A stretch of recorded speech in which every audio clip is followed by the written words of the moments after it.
A projected surge in migration is heaping pressure on the government to get its stalled signature housing policy through the parliament. It's anticipated our population will grow by almost 1 million over the next 2 years.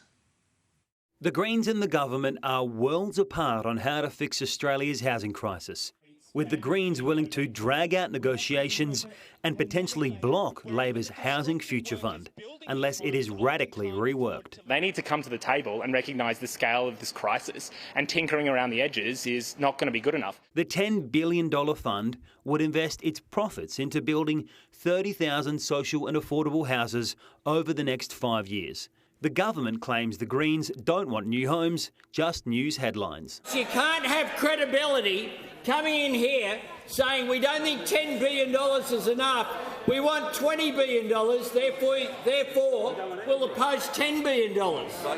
It's just absurd. They're calling it a future fund, but the housing crisis is right now. I say to the Liberal senators and to the Green senators, please don't stand in the way.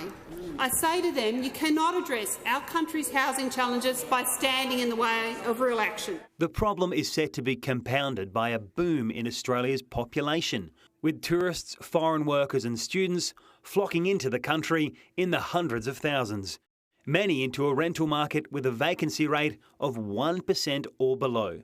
Experts fear the rush will further push up rents and add to the nation's inflation woes. If a landlord knows he can put the rent up, he will or she will put the rent up. And what that means is that we increase the inflationary number. And what does that mean? That means put interest rates up even more because we're not controlling inflation. A properly managed immigration policy is really important for economic growth, but this doesn't seem to be managed. This seems to be haphazard, and it seems to be instead of a proper plan on productivity and economic growth. With this, the last parliamentary sitting week before the May budget, time is running out for the government to pledge the direct spending on social housing the Greens are demanding. Striking a deal may not be as smooth as the last-minute compromise achieved on climate policy. Joel Philp, Sky News, Canberra.